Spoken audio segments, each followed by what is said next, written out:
Teman-teman, kita menang taruhan. Artinya, aku tidak perlu membuang anting berlianku.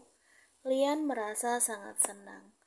Teman-teman, dia mengerutkan dahi karena tidak ada satupun dari ketiga remaja laki-laki itu yang menjawab perkataannya.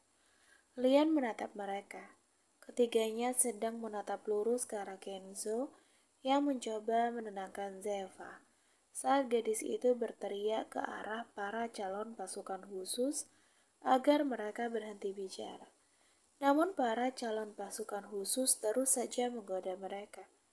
Ketiganya memiliki ekspresi yang sama, wajah datar dengan tatapan tajam yang sangat lekat.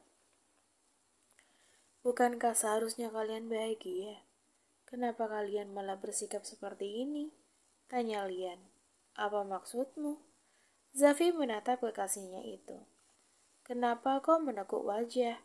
Apa kau merasa kesal pada Kenzo? Tanya Lian. Aku tidak merasa kesal. Aku hanya sedang melihatnya seperti biasa. Jawab Zafi. Tapi wajahmu tadi... Karena aku asik mengamati pergerakannya. Potong Zafi. Oh ya? Lian tidak percaya jawaban Zafi. Karena memang bukan itu jawabannya. Ketiga remaja laki-laki itu sangat terkejut dengan kemenangan Kenzo. Mereka memang sudah menebak kalau Kenzo akan menang. Namun tidak menyangka anak itu bisa menang dengan cara seperti ini. Mereka melihat sendiri bagaimana Kenzo melepaskan diri saat hendak dibanting. Lalu, bagaimana Kenzo melempar Mario dengan mudah ke tengah area. Pukulan yang diberikan Kenzo pun pasti sangat kuat, sampai bisa mendorong Mario seperti itu. Ada rasa kuat yang muncul dalam diri mereka, kecemburuan. Orang-orang jenius memang selalu membuat orang lain cemburu dengan kemampuan mereka, yang mampu mempelajari sesuatu begitu cepat. Namun ketiganya tahu, kecemburuan itu hanya akan membuat semuanya menjadi buruk. Karena itulah mereka mencoba menenangkan diri sendiri.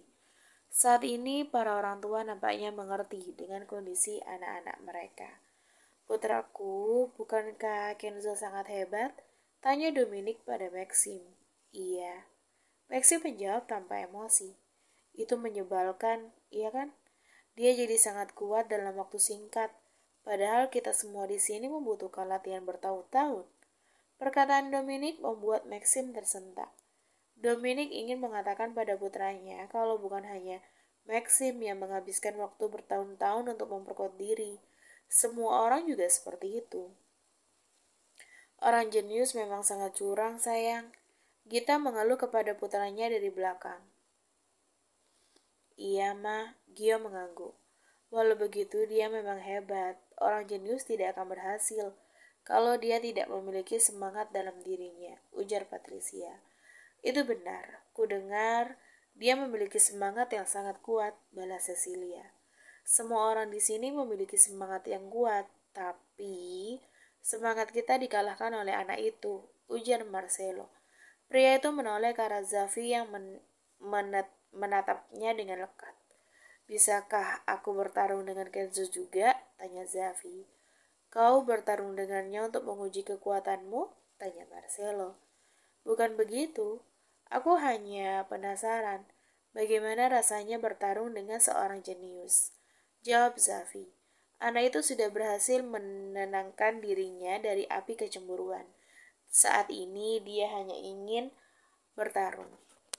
Kau kan pernah berlatih dengan ibumu, ujar Marcelo, membuat Violeta menatap putra mereka. Tapi, Papa tidak pernah membiarkanku bertarung serius dengan Mama, balas Zafi. Aku tetap tidak bisa membiarkan kalian bertarung. Marcelo berdiri dan melangkah ke tengah area. Kenapa? Apa karena aku lebih lemah dari Kenzo? Tanya Zafi dengan suara dingin. Apa yang kau katakan?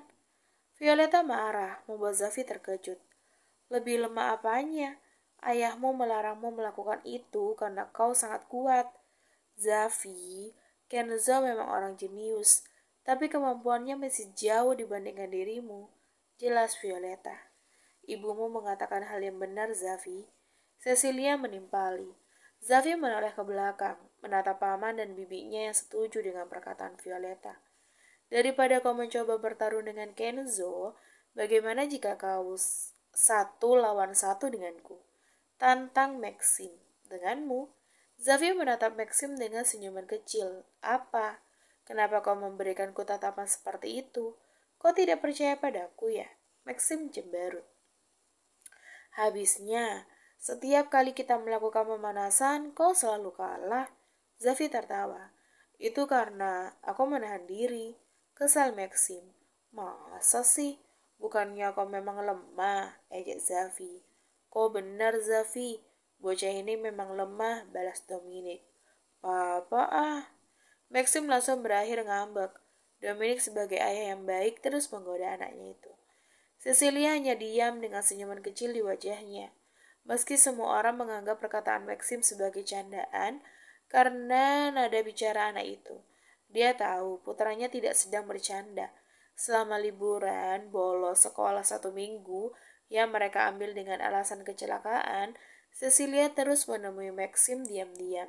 Dia memberikan pelatihan kepada putranya karena melihat Maxim merasa murung pada kemampuannya sendiri.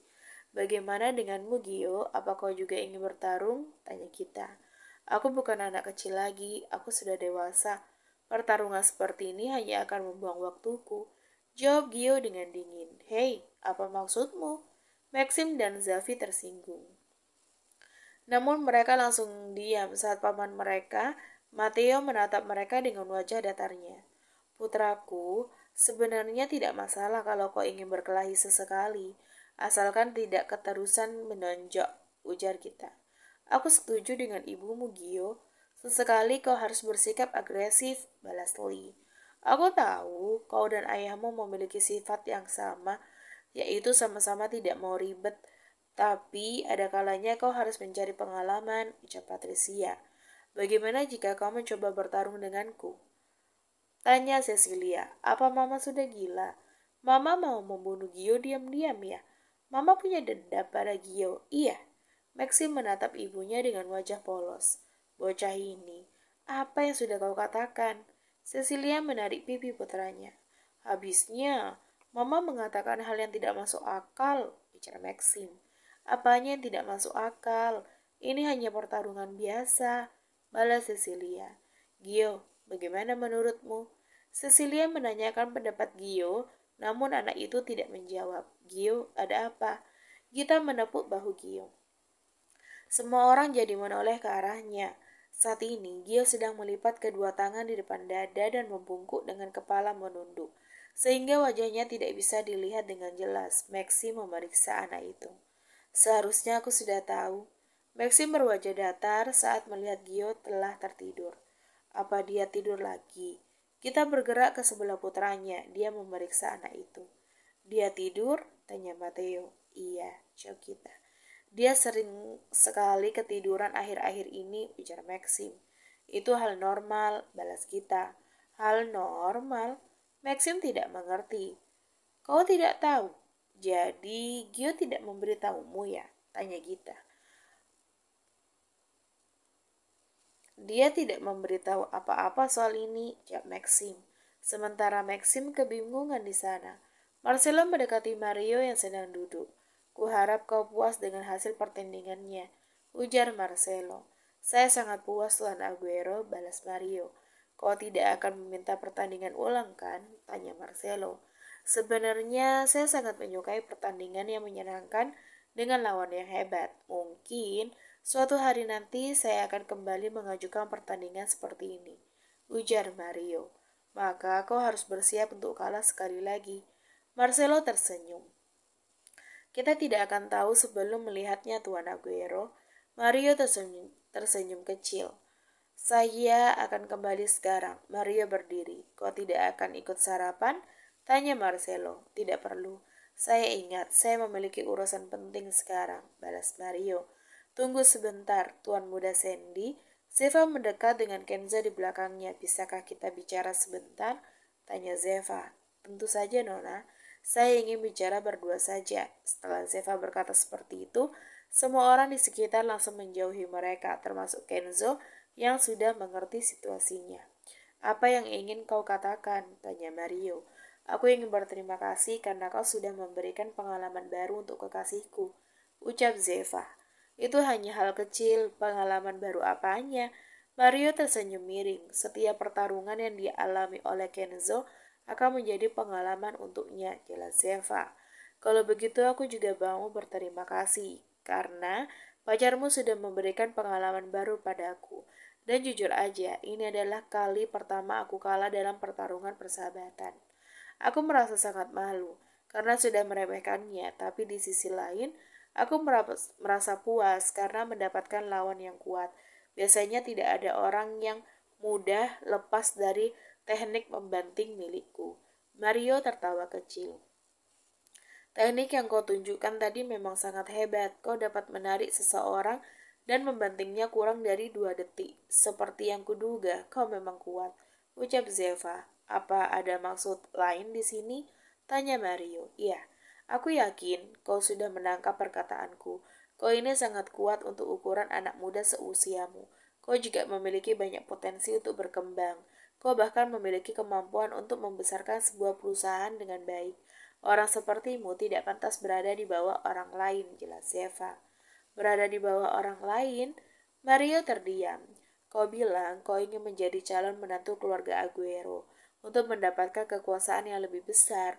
Namun itu sama saja dengan menjadi bawahan dari kepala keluarga. Aku sendiri adalah bawahan ayahku. Begitu pula saudara dan ibuku. Kau lebih cocok memimpin pasukanmu sendiri. Ambillah Sandy. Rebut itu dengan tanganmu, lalu pimpin keluarga Sandy dan buktikan kalau kau bisa memasuki deretan 10 keluarga dengan kekuasaan terbesar di Amerika, ujar Zeva. Kenapa kau mengatakan ini kepadaku? Tanya Mario. Karena sejak awal kau tidak pernah menginginkan posisi menantu keluarga Aguero. Perkataan Zeva membuat Mario tersentak. Jangan membohongi dirimu sendiri, lanjut Zeva. Apa yang dikatakan Zeva memang benar. Mario membohongi dirinya sendiri dengan terus menyinggung posisi menantu keluarga Aguero sebagai posisi paling tinggi yang bisa dia capai. Coba pikirkan dengan baik, apa yang kau inginkan? Ujar Zeva. Aku ingin memiliki pasukanku sendiri dan memiliki kekuasaan yang besar. Balas Mario. Kalau begitu, kau harus melakukan apa yang aku katakan sebelumnya. Pemberontakan adalah hal terbaik saat ini, ucap Zeva. Nona Aguero, bagaimana bisa kau mengatakan semudah itu? Jika aku mengambil alih Sandy, aku bisa saja melepaskan diri dari Aguero. Kau bilang aku tidak pantas menjadi bawahan, maka aku akan melepaskan posisi sebagai pendukung Aguero. Bukankah Sandy termasuk keluarga yang menguntungkan untuk Aguero? Melepaskan Sandy artinya kerugian untuk Aguero. Bagaimana kau akan mengatasi itu? Tanya Mario. Itu mudah, aku hanya perlu menarikmu di sisiku dan membuatmu bekerja sama dengan Aguero. Tentu saja, kali ini bekerja sama dengan benar, balas Zeva. Selama ini, para keluarga pendukung Aguero tidak pernah bekerja sama dengan benar bersama Aguero. Mereka hanya mendapatkan dukungan kecil, namun untuk mereka jumlah dukungan tersebut sangatlah besar. Mereka lebih mirip bawahan daripada orang yang bekerja sama karena mereka sangat tunduk kepada kekuasaan Aguero. Sedangkan kali ini Zeva mengajak Sandy untuk bekerja sama dengan benar. Artinya keluarga Sandy akan setara dengan Aguero. Sama seperti hubungan kerja Aguero dengan keluarga Handoko. Aku memiliki banyak hal yang membuatku terkejut, Nona Aguero, ujar Mario. Jangan kaget dulu, kedepannya pun kau akan banyak terkejut, balas Zeva. Lalu asisten itu sangat unik, dia memiliki wajah yang sama, seperti sepupu Kugio. Zeva dan Mario sontak melirik ke arah Mona Lisa. Dia memang orang yang sangat unik, dia adalah satu-satunya bawahan yang bisa bersikap kurang ajar pada atasannya, jelas Mario. Apa kalian berpacaran? Tanya Zeva. Apa? Siapa yang berpacaran dengan siapa? Mario terkejut. Tentu saja, kau dan asistenmu itu. Kenapa kau bisa berpikir seperti itu? Kami tidak memiliki hubungan apa-apa kecuali asisten dan atasan. Jawab Mario. Oh, begitu ya. Jadi ini hanya cinta bertepuk sebelah tangan. Kasihan sekali, pasti sakit. Perkataan Zeva membuat Mario tambah terkejut. Aku juga seorang wanita. Aku bisa mengerti apa yang dia rasakan hanya dengan sekali melihatnya. Dia benar-benar memendam perasaan kepadamu. Bisik Zeva. Mario tidak menjawab karena dia terlalu terkejut sampai tidak bisa berkata-kata. Aku pasti terlalu lama menyita waktumu. Silakan kembali sekarang, sampai jumpa di lain waktu. Zeva langsung berbalik dan meninggalkan Marius. Setelahnya Mona Lisa langsung mendekati pria itu. Tuan, haruskah kita kembali sekarang? Tanya Mona Lisa. Iya, ayo kita kembali sekarang. Mario menatap Mona Lisa dengan lekat. Apa ada sesuatu di wajah saya? Tanya Mona Lisa. Tidak ada apa-apa. Ayo kembali. Mario berdehem pelan sebelum membawa semua orang-orangnya keluar dari mansion Aguero. Kau sangat hebat, Kenzo. Maxim merangkul bahu Kenzo. Memang deh. Orang jenius sangat berbeda. Maxim tertawa. Jenius apanya? Kenzo ikut tertawa. Remaja itu belum tahu arti kata jenius di sini. Kenzo, terima kasih sudah memenangkan pertandingan ini. Hampir saja aku harus membuang anting berlian kesayanganku. Bisik Lian, terima kasih kembali, ucap Kenzo. Sekarang Kenzo melirik ke arah Zafi yang sedang fokus pada layar ponselnya. Kuharap kau tidak mengingkari janjimu, ujar Kenzo. Jangan bawel deh, kau tidak lihat. Aku sedang kerja keras. Zafi sedang mencari seseorang yang ingin menukar tiket dengannya. Zafi bersedia membayar 5 kali lipat harga tiket tersebut. Sebenarnya Zafi bisa saja meminta bantuan pada ayahnya atau menggunakan kekuasaannya sebagai putra keluarga Aguero. Namun perjanjian ini Zafi lakukan sendiri, tidak menggunakan nama Aguero. Zafi sekalian melatih diri untuk menghadapi hal sulit. Para orang tua telah kembali ke bangunan utama mansion. Para calon pasukan khusus juga sudah kembali ke tempat mereka berlatih. Hanya ada Kenzo, Zafi, Maximilian, dan Zeva, dan juga sepasang tunangan di sana. Hai Lian, Neil menyenggol lengan saudarinya. Oh iya, aku hampir lupa. Kenzo, ini kakakku Neil, dan wanita cantik ini adalah tunangannya, Bella. Ujar Lian. Halo, senang bertemu dengan kalian, ujar Kenzo. Senang bertemu denganmu juga. Kau sangat tampan ya, pantas saja. Zeva mau denganmu. Dia itu memandang fisik, celetuk Neil. Itu tidak salah, tapi itu juga tidak benar, balas Zeva dengan cepat. Sampai sekarang pun aku masih tidak menyangka kalau Zeva sudah punya pacar, padahal baru kemarin dia marah-marah dan mengatakan berpacaran itu hanyalah membuang waktu, tenaga, dan uang. Lebih baik pacaran dengan karakter fiksi aja. Ini yang dia katakan kepada aku saat aku memperkenalkan beberapa tuan muda kepadanya. Ujar Bella. Kak, hentikan. Zeva merasa malu. Itu karena kau memaksaku memilih salah satu dari para tuan muda jelek itu, ungkap Zeva. Tuh kan, mendang fisik, sesekali kau harus seperti aku, ujar Bella. Tunggu, apa itu artinya aku jelek? Neil tersinggung. Tidak juga, hanya saja kau tidak setampan Paman Marcelo, jawab Bella dengan jujur. Oh, begitu. Jadi sampai sekarang pun kau masih berpikir Paman Marcelo adalah yang paling tampan. Kalau begitu, nikahi saja Paman Marcelo, kesal Neil. Ide bagus, Zeva. Bolehkah aku menjadi ibu tirimu? Tanya Bella. Jika Mama setuju, boleh aja, balas Zeva. Apa? Zeva, bagaimana bisa kau membiarkan hal ini terjadi? Tanya Neil. Aku kan bilang kalau Mama setuju. Zeva tertawa. Dia merasa puas saat melihat ekspresi Neil. Maaf ya Kenzo, mereka semua memang sedikit gila. Sepertinya otak mereka bergeser karena sering menjalankan misi. Ucap Lian, tidak masalah. Mereka terdengar menyenangkan, balas Kenzo. Sudahlah, aku malas melihat pasangan ribut. Zeva menarik Kenzo untuk keluar dari area. Kenzo, tadi itu tidak benar, ujar Zeva. Tentang apa? Memandang fisik. Aku memang melihat wajah pada awalnya, tapi aku tidak selalu memandang fisik, dan lagi para tuan muda yang ditunjukkan saat itu memang tidak menarik perhatianku. Makanya aku bilang mereka jelek, ungkap Zeva. Jangan khawatir, aku tahu kau bukan orang yang seperti itu. Balas Kenzo. Oh ya, ngomong-ngomong, aku harus memberimu hadiah juga kan? Kau berhasil memenangkan pertandingan ini dengan baik. Apa yang harus aku berikan kepadamu? Tanya Kenzo. Apa aku boleh meminta sesuatu? Pinta Kenzo. Iya, aku pikir itu lebih baik daripada aku memberikan hadiah yang tidak kau sukai nanti. Apa yang kau inginkan? Zeva menggandeng tangan Kenzo. Aku ingin jalan-jalan denganmu hari ini, ujar Kenzo. Jalan-jalan atau kencan? Tanya Zeva. Gadis itu tersenyum kecil dan wajah menggoda. Itu apa kita bisa menyebutnya kencang? Kenzo malu-malu. Kenapa tidak? Kalau kita hanya pergi berdua, tentu saja namanya kencan. Zeva tertawa. Kau mau pergi kemana? Tanya Zeva. Mall saja. Baiklah, kita akan pergi nanti, ujar Zeva. Oh ya, tadi aku tidak melihat Gio. Kemana anak itu pergi?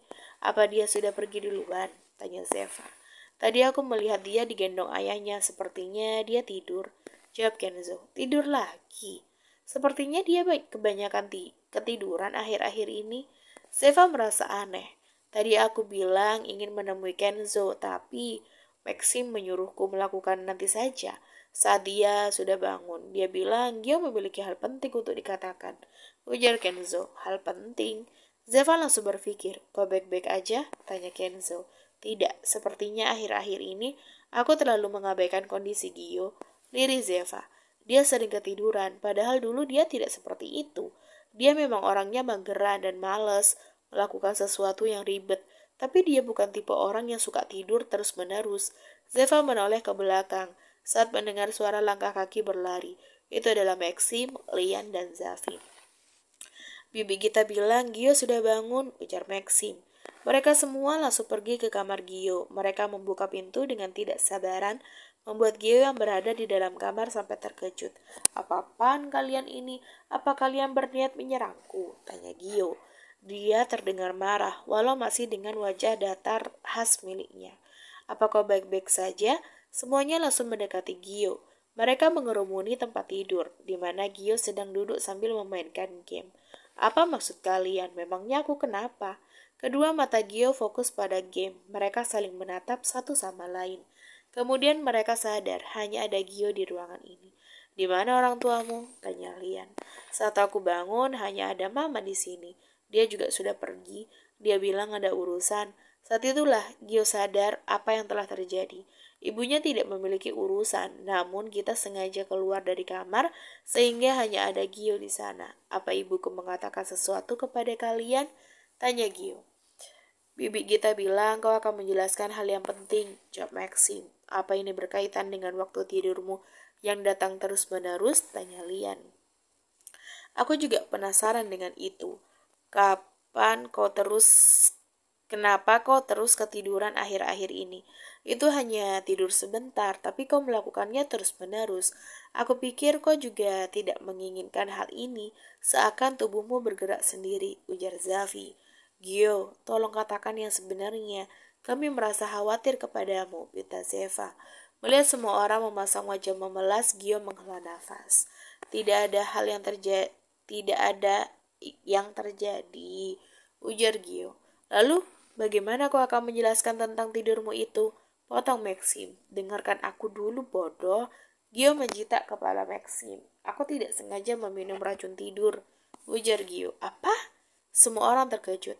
Ingat hari ketika Kenzo diculik? Begitu aku sadar, aku berada di kamar ini. Saat itu kepalaku masih tidak beres. Walau tubuhku terasa sakit, aku keluar dari kamar dan pergi menuju ruang bawah tanah tempat penyimpanan racun. Saat itu aku antara sadar dan tidak sadar. Aku mengambil sebuah botol kecil berwarna biru bersinar yang terlihat cantik. Karena kepalaku tidak beres, aku pun meminum cairan itu. Saat itu pula aku tertidur. Begitu bangun, dokter mengatakan kalau aku telah meminum racun tidur. Efek dari racun ini cukup panjang.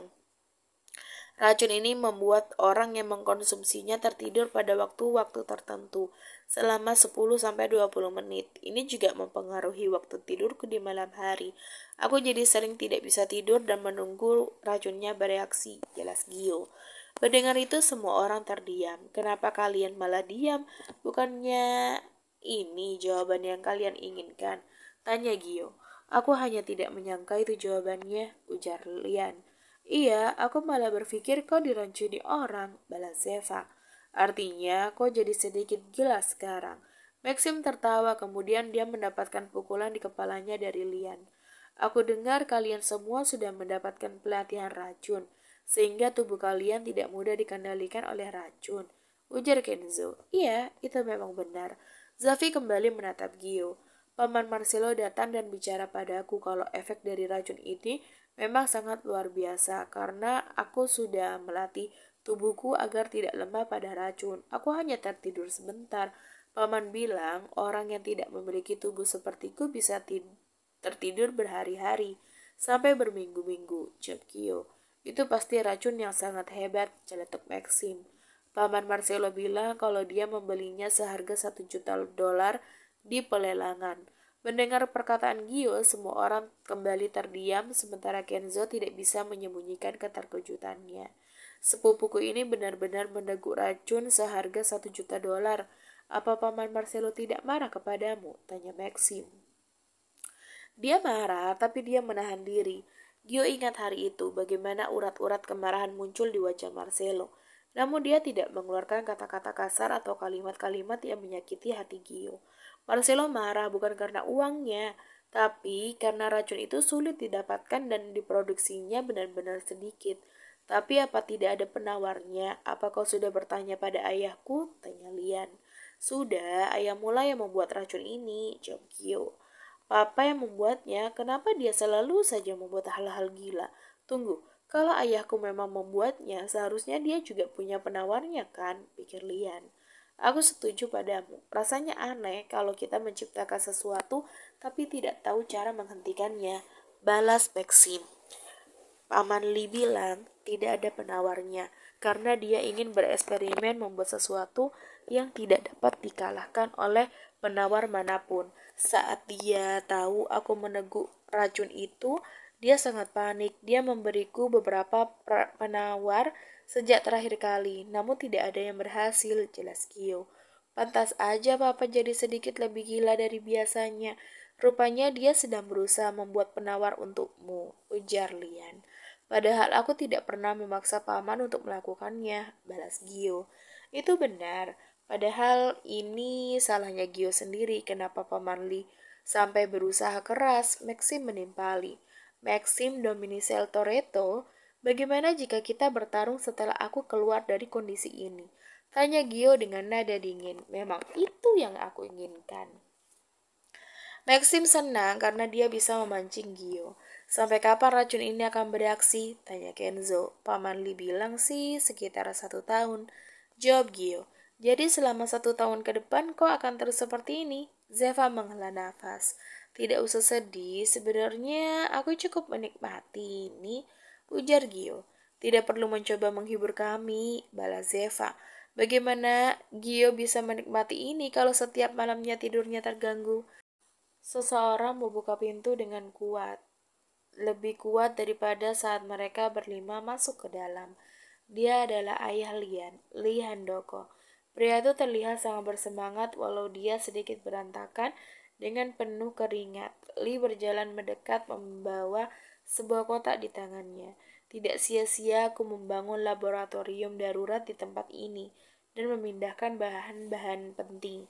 Li mengeluarkan sebuah tabung kotak kecil dari dalam kotak.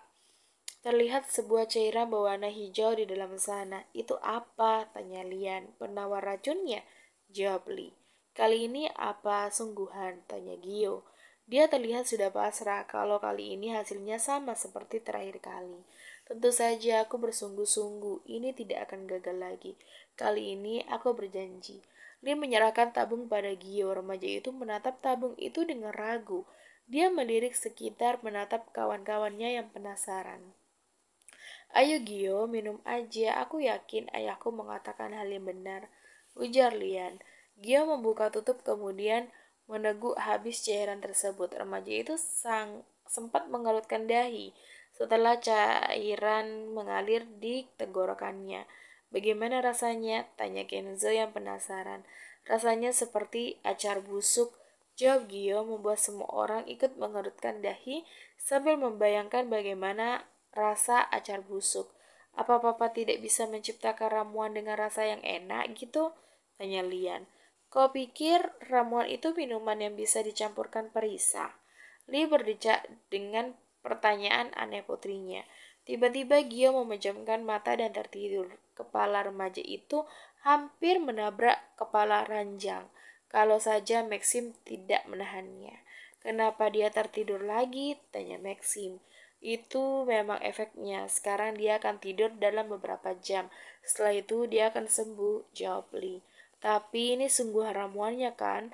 Maxim menatap Lee, entah kenapa kekhawatirannya datang terlambat.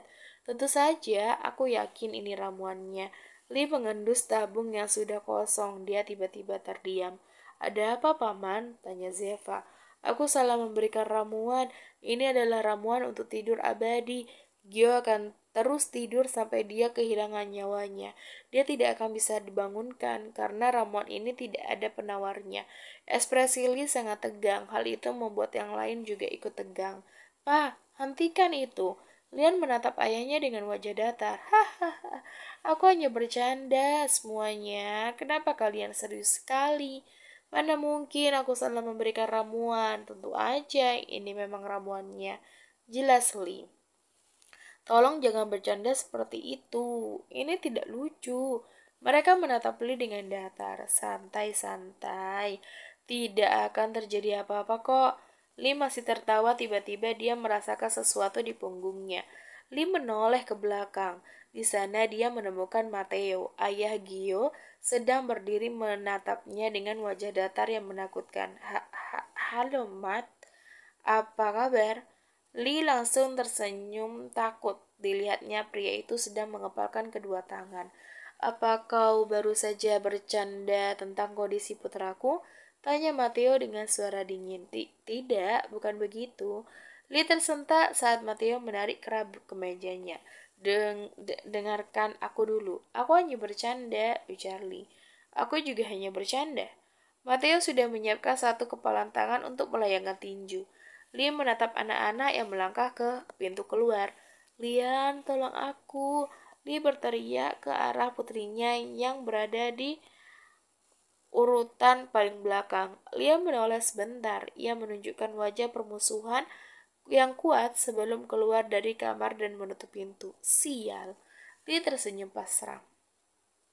Mona Lisa mengendarai mobil menuju ke markas kecil milik Mario yang berada di tengah perkotaan. Tempat ini terlalu ramai untuk dijadikan markas, namun Mario menganggap ini tempat yang paling aman karena banyak orang yang berlalu lalang, sehingga sulit melakukan kejahatan-kejahatan diam-diam. Mario keluar dari mobil setelah Mona membuka pintu untuknya. Anda ingin makan apa untuk sarapan? Tanya Mona. Suruh orang lain aja, aku ingin bicara sebentar denganmu. Mario masuk ke dalam markasnya. Mona menyusulnya dari belakang. Mario pergi ke lantai 2, tempat dia biasa menghabiskan waktu jika ada waktu luang. Dia duduk di sofa, menyandarkan punggungnya dan memejamkan kedua matanya. Mona masuk ke dalam, kemudian menutup pintunya. Apa yang ingin Anda katakan? Tanya Mona. Bukankah kau seharusnya tertawa sekarang? Kata-katamu soal jangan meremehkan Kenzo Marino benar sekarang. Aku sudah kalah, ujar Mario.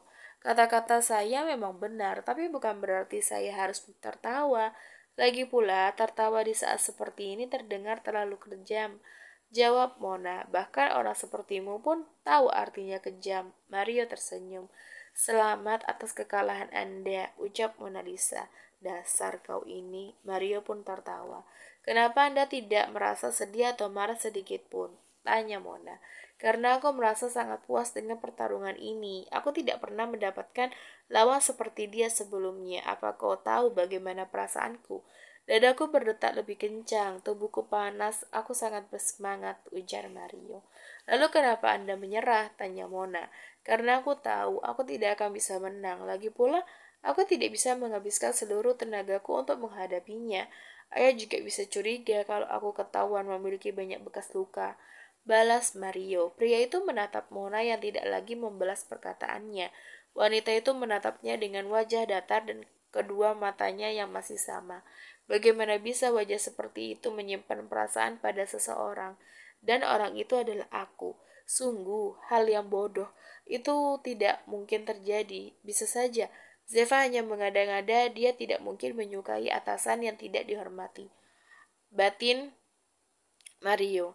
Namun dia merasakan kedutan kecil di dadanya. Tuan Aguero mengirimkan sesuatu untuk Anda. Mona meletakkan sebuah kotak di atas meja yang diantarkan oleh bawahan Mario. Apa ini? Mario membuka kotak tersebut. Isinya adalah salep. Nampaknya ini buatan Lihandoko, ujar Mona. Artinya ini barang mahal. Aguero benar-benar memberikan barang mahal seperti ini dengan mudah pada seseorang. Mario membuka tutup salep. Dia mengambil salep dengan ujung jarinya, kemudian mengoleskan pada pipinya. Namun, Mario tidak pernah mengoleskan pada tempat yang tepat. Apa Anda butuh cermin? Tanya Mona. Tidak perlu. Kenapa tidak kau saja yang mengoleskannya kepadaku? Mario menatap Mona.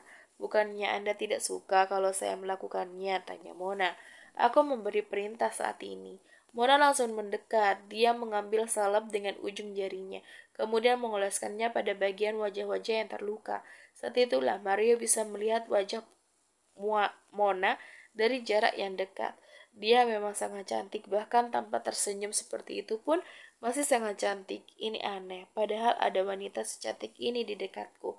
Tapi aku tidak meliriknya sama sekali. Apa karena dia asistenku dan kami telah bekerja sama dengan cukup waktu yang lama?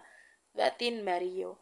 Tolong angkat kepala Anda, Tuan, ujar Mona. Mario mengangkat kepalanya, kemudian Mona mengoleskan salep kepada leher yang memerah karena diinjak tadi.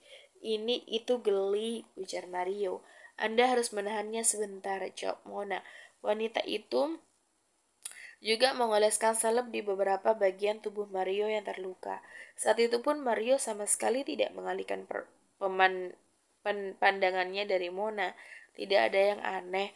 Mona tidak mengubah ekspresi datarnya. Kalau Mona memang menyukai Mario, seharusnya dia malu-malu atau menyentuh tubuh pria itu. Tuan, saya sudah selesai mengoleskannya, ujar Mona. Sudah selesai semua? Iya. Apa kau tidak merasakan apa-apa? Maksud Anda, apa kau menyukaiku? Pertanyaan Mario tidak mampu membuat wajah datar Mona menghilang. Dia hanya mengedipkan mata beberapa kali dengan cepat. Apa yang Anda bicarakan sekarang? Tanya Mona. Wajah wanita itu seakan berkata, apa kamu sudah gila? Aku hanya asal bicara, sebaiknya kita kembali bekerja sekarang. Kau keluarlah, ujar Mario. Permisi, Mona langsung keluar dari ruangan. Sialan.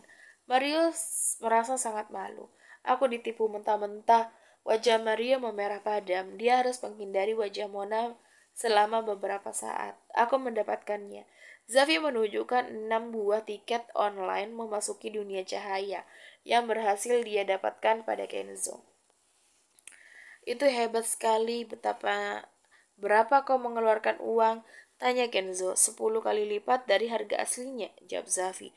Kau sudah gila ya? Kenzo terkejut. Itu bahkan tidak mengurangi 1% dari uang tabunganku, balas Zafi. Oh, Kenzo terdiam. Berarti kita semua akan pergi besok kan? Liam bersemangat. Iya, tapi kita harus menunggu sampai anak ini bangun. Zafi menatap Gio yang belum membuka matanya. Ini sudah pukul 11 siang. Sampai kapan dia akan tidur? Ayahmu benar-benar memberikan obat yang tepat kan? Tanya Maxim. Berapa kali kau sudah menanyakan itu kepadaku? Lian mulai muak. Sesaat kemudian Gio membuka kedua matanya. Gio, kau sudah bangun. Syukurlah kau tidak mati sepupuku, ucap Maxim. Jadi itu semua hanyalah mimpi, ujar Gio. Mimpi? Memangnya kau bermimpi seperti apa? Tanya Zeva. Aku bermimpi pergi ke dunia cahaya lalu memainkan banyak wahana menyenangkan di sana.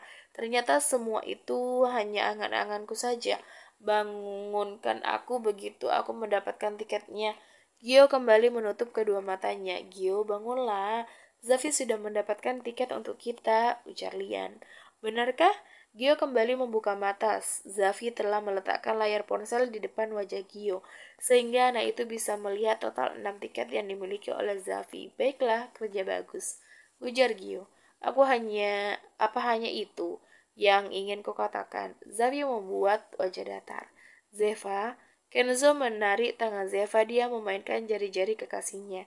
Ada apa Kenzo, apa kau bosan? Tanya Zeva. Kau tidak lupakan itu loh. Kenzo bicara dengan suara kecil. Mana mungkin aku melupakan kencan kita, jawab Zeva.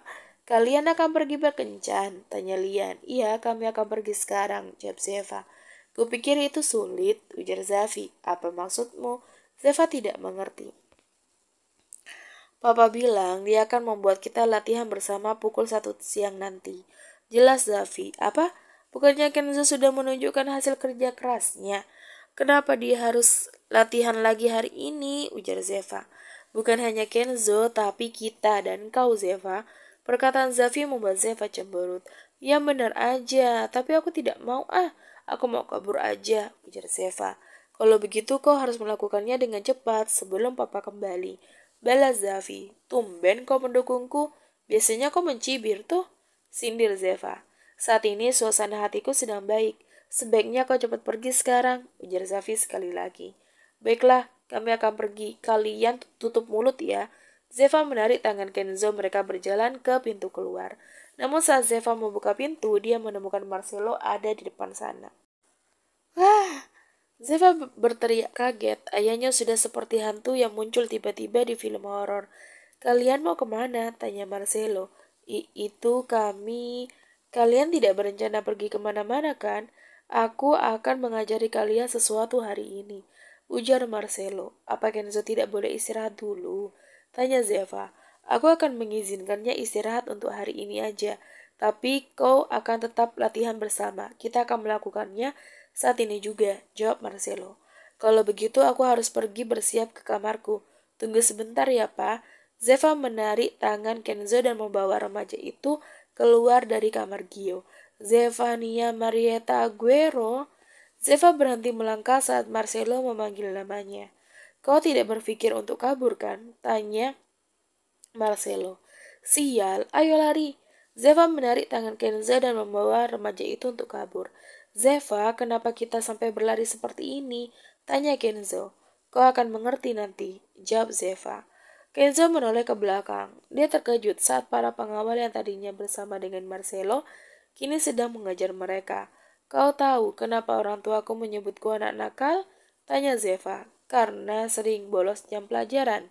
Jawab Kenzo. Benar. Namun ada alasan yang lebih tepat karena aku sering kabur seperti ini, ujar Zeva. Apa kau pernah tertangkap? Tanya Kenzo. 2 kali tertangkap, sisanya aku berhasil kabur. Kalau aku berhasil kabur, aku bisa bersenang-senang di luar sepuas yang aku mau. Jelas Zeva. Lalu bagaimana kalau kau tertangkap? Tanya Kenzo. Terakhir kali sih papa menyuruhku lari mengelilingi area latihan utama sebanyak 200 kali. Aku berhasil melakukannya, lalu papa memberikanku es krim. Zeva tertawa. Bagaimana kau bisa tertawa sambil menceritakan itu? Kenzo tidak menyangka, ternyata Zeva pernah dihukum seperti itu oleh Marcelo. Kenzo pikir Zeva benar-benar seorang sosok putri yang dimanjakan dan tidak pernah mendapatkan hukuman fisik. Kenzo melihat sekeliling. Para pengawal yang berjaga di depan mulai mendapatkan pesan dari earpiece mereka yang menyuruh mereka untuk menangkap Zeva dan Kenzo. Bahkan para pelayan langsung menatap mereka dengan tatapan tajam. Oh ya, apa aku pernah mengatakan kepadamu kalau para pelayan di keluarga Aguero juga jago berkelahi? Tanya Zeva. Kau mengatakannya padaku sekarang. Kenzo menghindar saat seorang pengawal hendak menerjangnya. Cepat tangkap mereka. Ini perintah Tuan Aguero. Mereka berdua menghindari orang-orang yang berlari ke arah mereka. Ini seperti permainan tangkap-menangkap. Para pengawal dan pelayan tidak berhasil menyentuh Zeva dan Kenzo. Namun mereka juga tidak menabrak satu sama lain. Melihat gerakan mereka, Kenzo tahu mereka memang profesional dalam menangkap seseorang. Kemari, Zeva menarik Kenzo menuju tangga. Rupanya sudah banyak orang yang menunggu mereka di anak tangga. Cepat tangkap, Zeva, peluk aku dengan erat. Kenzo mengangkat tubuh Zeva dalam satu tarikan, lalu menggendong kekasihnya dalam mode bridal style. Gadis itu mengikuti perkataan Kenzo dan memeluk leher kekasihnya dengan erat. Kenzo melompat melewati pembatas tangga dan jatuh ke bawah. Beruntung dia bisa mendarat dengan selamat. Di bawah sana, banyak orang yang telah menunggu untuk menangkap mereka. Orang-orang maju serentak. Kenzo langsung memutar tubuhnya membuat kaki Zeva menyerang orang-orang itu. Para pelayan dan pengawal mampu menghindar dengan mudah karena mereka telah terlatih. Saat mereka menghindar, Kenzo bergegas berlari secepat yang dia bisa. Semua orang mengejar dari belakang. Ada salah satu pengawal yang tinggal 1 meter lagi di belakang mereka. Zeva melirik pot bunga yang akan mereka lewati. Zeva pun menendang pot tersebut, sehingga jatuh dan membuat orang yang dekat dengan mereka mengalami halangan pergerakan. Mereka berhasil keluar dari bangunan utama. Baru beberapa langkah keluar, mereka sudah disambut belasan pengawal dan yang menodongkan senjata api. Jangan takut, mereka tidak akan menembak, teriak Zeva. Kenzo langsung melompat. Dia melompat di atas kepala para pengawal yang menodongkan senjata api, membuat semua orang yang melihat adegan tersebut tidak mampu menutup mulut mereka dan memalingkan pandangan. Setelah mendarat, Kenzo kembali berlari. Rupanya mereka berdua telah dikepung oleh para pengawal, pelayan, dan tukang kebun. Orang-orang itu membentuk lingkaran dan mengepung mereka dari segala sisi. Turunkan aku, ujar Zeva. Kenzo menurunkan Zeva. Gadis itu pun menarik selang yang berada di bawah kakinya dengan kuat, membuat pelayan yang menginjak selang tersebut terjatuh. Zeva mengambil ujung selang yang masih mengeluarkan air. Dia menyiram semua orang yang mengelilingi mereka. Dengan cepat, orang-orang melangkah mundur. Setelah itu, Zeva langsung menarik Kenzo dan keluar dari lingkaran. Sayang sekali, pergerakan mereka harus terhenti, karena mereka berdua tertangkap oleh Dominic. Pria itu melilit leher Zeva dan Kenzo dengan lengan kekarnya. Mereka berdua tidak bisa melepaskan diri, karena kekuatan Dominic berada jauh di atas mereka. Ada keributan apa di sini? Tanya Dominic. Pria itu menatap para pegawai Mansion Aguero yang terlihat kelelahan dan sebagian telah basah. Kami diberi perintah oleh Tuan Aguero untuk menangkap Nona dan Tuan Marino. Jelas kepala pelayan yang juga ikut berlari mengejar mereka. Begitu ya rupanya. Apa yang kalian berdua lakukan sampai ingin ditangkap seperti ini? Kalian berdua pasti melakukan hal yang nakal ya. Dominic tersenyum. Paman, ayolah lepaskan kami, bentak Zeva. Memangnya apa yang kalian lakukan? Tanya Dominic. Kami ingin pergi berkencan, tapi papa malah meminta kami untuk berlatih. Itu kan sangat menyebalkan untuk akhir pekan. Kami ingin menikmati hari sebagai sepasang kekasih. Ucap Zeva. Kenapa tidak bilang dari tadi? Dominic melepaskan leher mereka. Dia melempar sebuah kunci sepeda motor kepada Zeva. Nikmati hari kalian, ucap Dominic. Terima kasih, Paman. Zeva memberikan satu kecupan di pipi pamannya itu, kemudian menarik Kenzo menuju ke sebuah sepeda motor yang terparkir di belakang Dominic. Karena Kenzo masih belum belajar mengendarai sepeda motor, Zeva lah yang mengemudi. Sampai jumpa semuanya, aku mencintai kalian. Zeva langsung mengemudikan sepeda motornya dengan kecepatan penuh keluar dari mansion. Untungnya saat itu gerbang mansion belum tertutup karena ada beberapa mobil yang masuk ke dalam. Anak-anak muda itu. Dominic tersenyum menatap kepergian keponakannya. Di mana Zeva dan Kenzo? Marcelo datang mendekat. Kakak. Dominic langsung memasang senyum polosnya. Dominic, di mana putriku dan pacarnya itu? Aku harus mengajari putriku beberapa hal yang berharga hari ini, tanya Marcelo. Soal itu, mereka berdua merebut kunci sepeda motorku, lalu kabur begitu saja. Aku tidak tahu apa yang terjadi, makanya aku biarkan aja. Jawab Dominic. Oh begitu ya. Marcelo melirik para pegawai. Mereka memberikan tatapan kepada Marcelo kalau Dominic sedang berbohong. Tatapan tersebut, Marcelo tahu kalau saudaranya telah berbohong. Dominic, iya kakak, nampaknya kau memiliki banyak waktu luang ya? Tanya Marcelo. Iya sih, akhir-akhir ini aku memiliki banyak waktu luang, jawab Dominic. Pas sekali, bagaimana kalau kita melakukan pemanasan? Aku sedang ingin memukul seseorang sekarang. Marcelo melepaskan jas yang dia pakai. Para pegawai langsung tersenyum ke arah Dominic. Tunggu dulu. Dominic menghindar dan saat Marcelo melayangkan sebuah tinju ke arahnya. "Tunggu dulu, Kak." Dominic kembali menghindar begitu Marcelo melayangkan pukulan bertubi-tubi. "Zefania Marietta Aguero, lihat ini. Aku sangat menyayangimu, keponakanku sayang." Dominic tersenyum dalam kepahitan.